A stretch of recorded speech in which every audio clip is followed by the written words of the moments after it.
everybody, it's Aunt Bibi. Today is Monday, June 12th, 2023. I'm Barb Hammer. So this is the third part in my series about the Pegasus Project, the um, intelligence operation Psyop that is not being revealed in the media, especially the supposedly alternative media, as what it is, an operation. It's propaganda. Um, so I've been digging deeper into this whole situation, and I'm talking about it a lot because nobody, practically nobody else is, apart from, as far as I know, apart from me and my friend Scott. There might be other people out there talking about it. I haven't been able to find any sign of that in social media anyway. Um, Alternative media is certainly not talking about it, what it really is.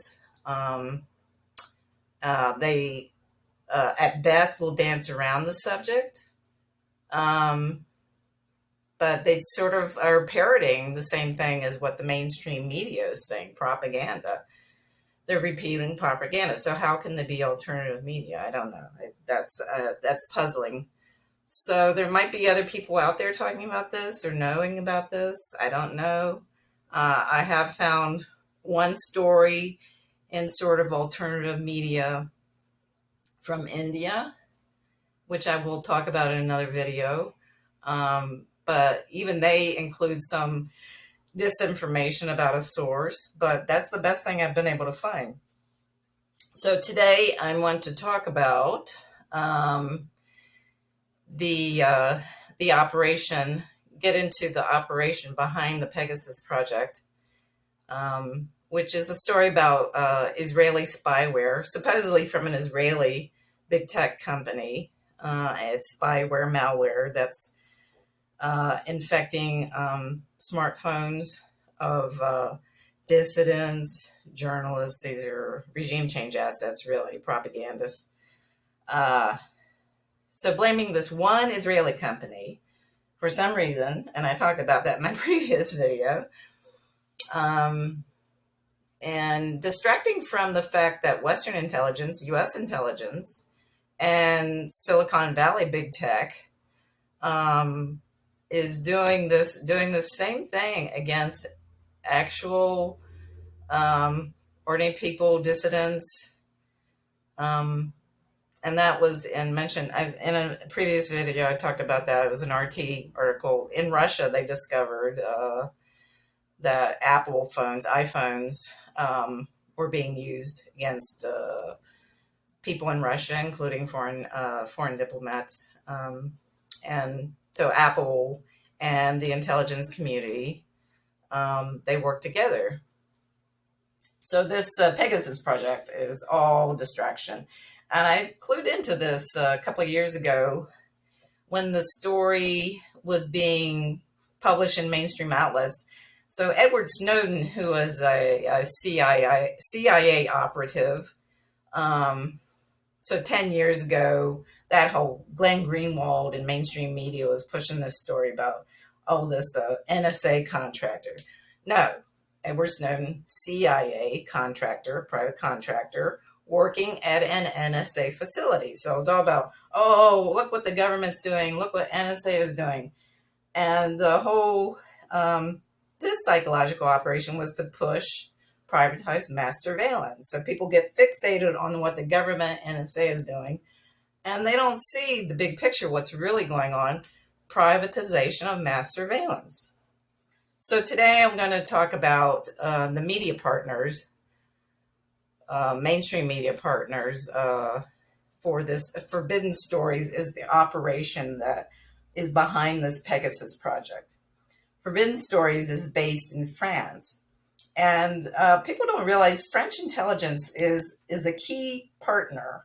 So sometimes I will refer to FUCUS, which is France, UK, and the US.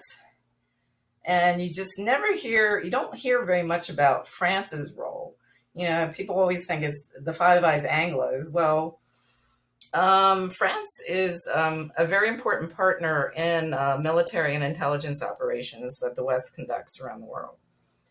Um, so this Forbidden Stories, they partnered with PBS in the U.S., a supposed public broadcaster, which has been privatized, really. So it's mainly billionaire foundations or government funding, in pursuit of private interests. PBS Frontline partnered with this Forbidden Stories, and their documentary subsidiary or branch is called Forbidden Films. So there's a two-part series that was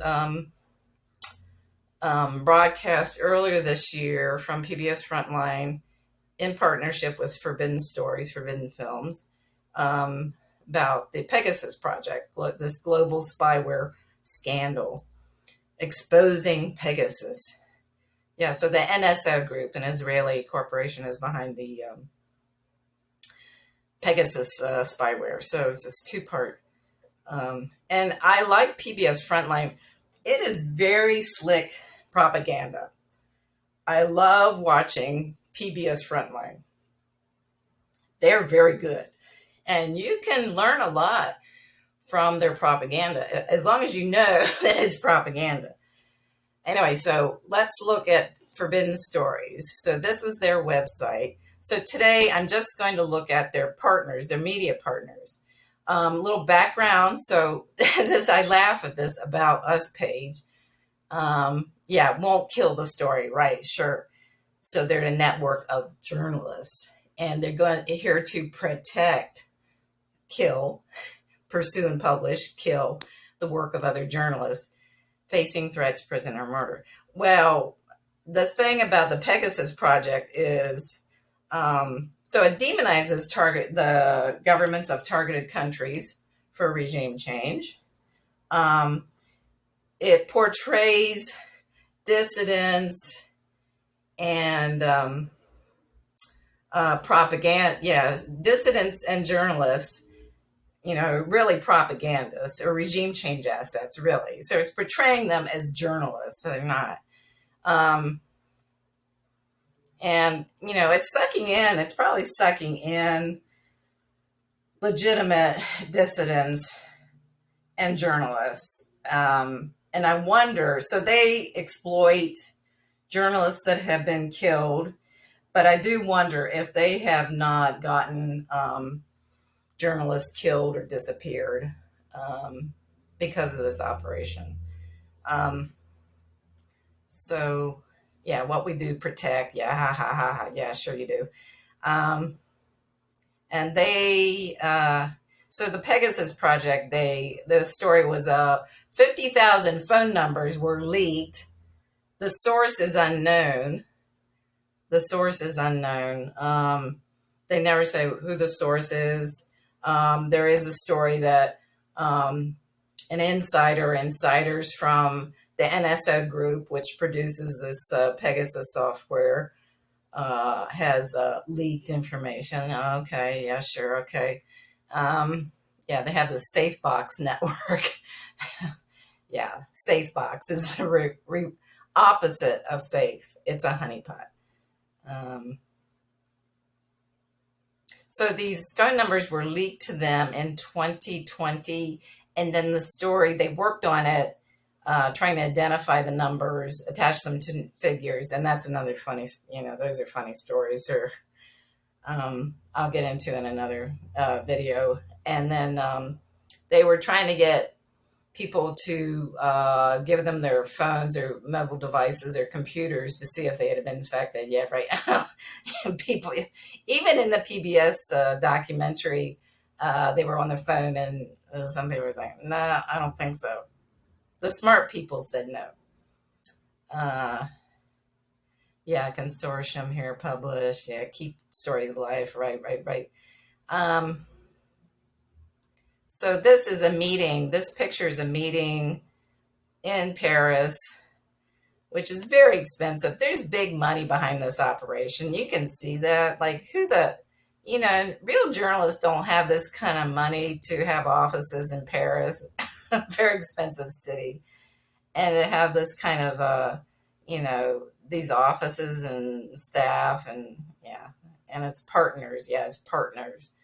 Um, it's a nonprofit. Beware when you see reference to a nonprofit. So usually there's like big money behind it and billionaire charitable.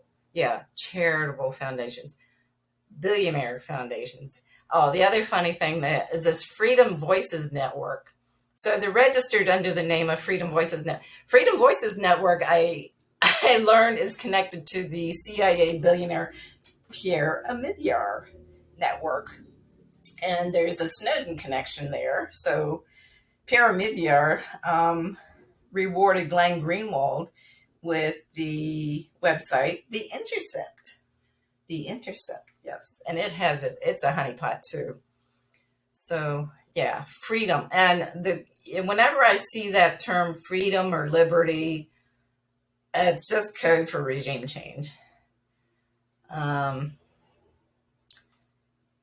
yeah. So how it began, this is interesting. So the head of this Forbidden Stories is Laurent Richard. So he's a Frenchman, but he was educated in the U.S. And yeah, so usually they will, a lot of times, these assets, they are groomed, especially if you see them educated in the U.S., they've been recruited and groomed, for an operation or something. So yeah, he was educated in the U.S. And the story goes back, Forbidden Stories, it goes back to the Charlie Hebdo false flag terrorist attacks. So that was blamed on Al Qaeda in Yemen. And that's the name that was given for the war terror operation in Yemen. So they portrayed the Houthi rebels there as Al Qaeda. So they could, the U.S., Israel, Saudi Arabia could go in there and wage war on the people in Yemen. Yeah, Charlie Hebdo. So that was a false flag terrorist attack, and it's part of the strategy of attention, war of terror. Um, so getting people hysterical about, oh no, we got radical Islamic terrorists in Europe and demonizing Islam. So yeah, and they've exploited stories of, well, not stories, but actual journalists who have been murdered. And it's really unfortunate they exploit them, and they probably get other journalists murdered through this operation. Okay, so let's go back. So I'm going to focus today on the partners.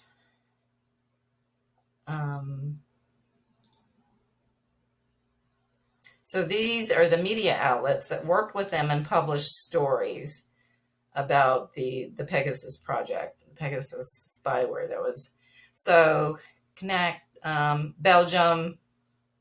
Yeah, so Forbidden Stories has a number of projects. Their biggest by far is the Pegasus Project. That's why I'm focusing on this so much. So in Belgium, they have two outlets. This is the Flemish or Dutch language mainstream outlet in Belgium they worked with, and that's the no, that's the Flemish Dutch outlet, and this is the French language outlet, because there are actually three official languages in Belgium: French, Dutch, or Flemish, as it's called sometimes, and German. But anyway, the big two language groups are French and Dutch / Flemish. So those two, just definitely mainstream outlets. Brazil, yeah, it's a mainstream outlet. Oh no, that's not Pegasus. You'll see Pegasus Project. So I'm just going through Pegasus Project. Yeah, trying to start. That's a big, but that's not part of the Pegasus. I'm just going to go through and look at the Pegasus Project partners. And some of them I had to look up. I wasn't really familiar with them. Okay, Le Monde. Le Monde, that's an old legacy outlet, very elitist. It goes back to when France was liberated from Nazi occupation. Um, let's see, Radio France. So that's Pegasus Project. That's a mainstream outlet, very mainstream legacy. The site, that's a mainstream outlet. Um,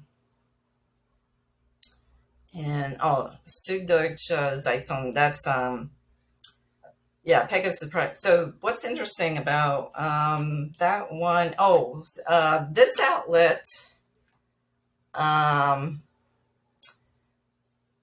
was also involved in the Panama Papers.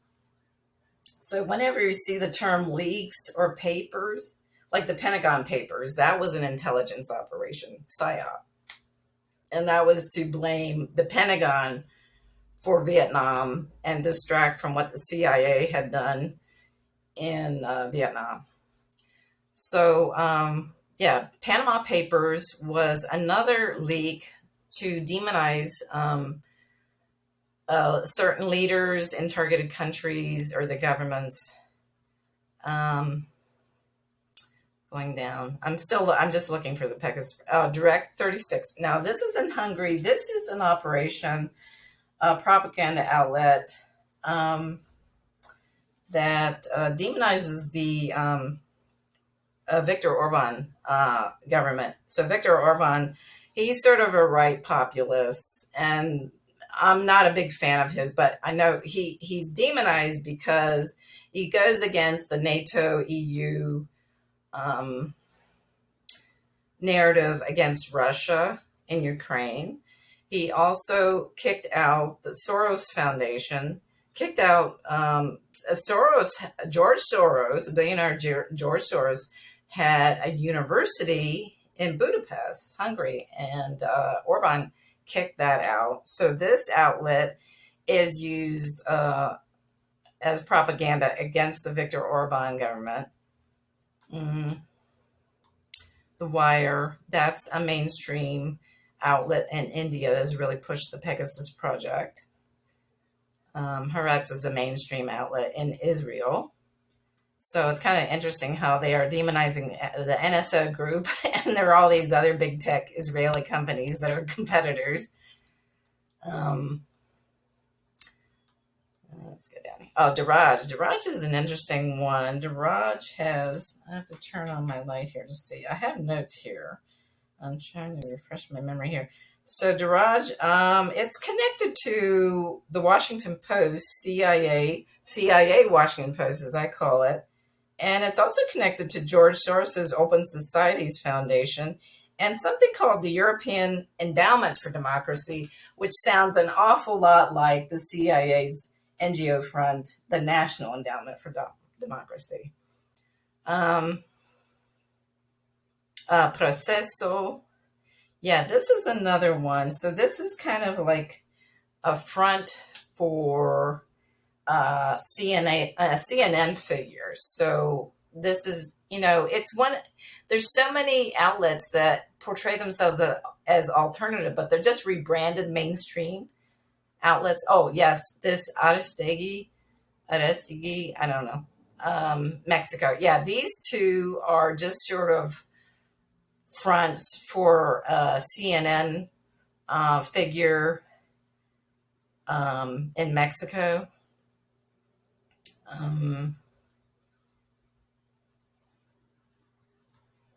Going down. Oh, okay. Now, Rappler, it's not involved. It's not one of the partners for the Pegasus Project. But the interesting thing about Rappler is the lady that heads it, she spent a lot of time in the U.S. She was recruited and groomed. And this is a propaganda outlet that's been used in Philippines against CIA, against the Chinese connections to the government in the Philippines. So it's very anti-China. It demonizes the government in Philippines whenever they get too cozy with China. And the founder, Maria Ressa, I forget her name, she got the Nobel Peace Prize, the last year's Nobel Peace Prize, I believe. Yeah, so Nobel Peace Prize is always a prize given to Western establishment propaganda. So, but Rappler is not involved in this Pegasus project. But I just wanted to point out these are the kind of partners that Forbidden Stories has. El País is a mainstream um, um, outlet in Spain. Um, the Guardian, Pegasus Project. So I call it the MI6 Guardian. The Guardian also was a big partner. That's where Glenn Greenwald, for the Edward Snowden Psyop, he was working at the time for The Guardian. So The Guardian published not only Edward Snowden leaks, but also WikiLeaks. So beware these mainstream outlets that publish stories about dissidents, whistleblowers. Yeah, I do air quotes a lot. Yeah, Frontline, PBS Frontline. Yeah. So PBS has their money, billionaire foundations, charitable organizations. Yeah, New York Times, that's not Pegasus, but yeah. So you get the idea. Washington Post, CIA, Washington Post. Big mainstream propaganda, rag, as I call them. Oh, yeah, so here's another thing. So these are the types of... So Bellingcat is not involved in the Pegasus Project, but it is a partner of Forbidden Stories. So Bellingcat is like a NATO, Western intelligence, open source intelligence. That's just bullshit. So they pump out all kinds of propaganda. They pumped out... Yeah, they were behind the propaganda about the recent leak that leak about Ukraine or whatever. Anyway, oh yeah, and I always laugh at, here's another one, this organized crime and corruption. Whenever I see some project organization that pursues corruption, I know they're always going at targeting corruption in against leaders and governments in targeted countries targeted for regime change. So these are the types of partners that Forbidden Stories is working with. So, that just says it all. This is what I can't get over. Why I was, on Twitter, I got a suspension simply because I questioned the posts of an account that I used to follow and he used to follow me, and we got along fine for 3 years, from 2018 to 2021, and he suddenly flips out on me, got his mind right or something, and started smearing me. And so simply because I questioned his posts, I was looking at posts on Twitter and was questioning these posts from alternative media, just saying the same things about the Pegasus Project as the mainstream media. And that account just flipped out on me and started calling me NSA agent and a Fed, and just its minions on Twitter started swarming me, and they mass reported me, and I got suspended, and I didn't even break any of Twitter's rules. So this is why I am still very angry about this whole thing, and this is why I'm still talking about the Pegasus Project. And I don't know, it still makes me angry. Why, if I tell the truth, I get smeared and censored. So this is how bad social media is, and the alternative media is really it's just fucking useless. I'm just going to have to say it. Alternative media is fucking useless. And I will talk about specific stories in alternative media about the Pegasus Project. Anyway, that's all I want to say for now. Thanks for your patience. Thanks for listening. Talk to you again soon. Bye.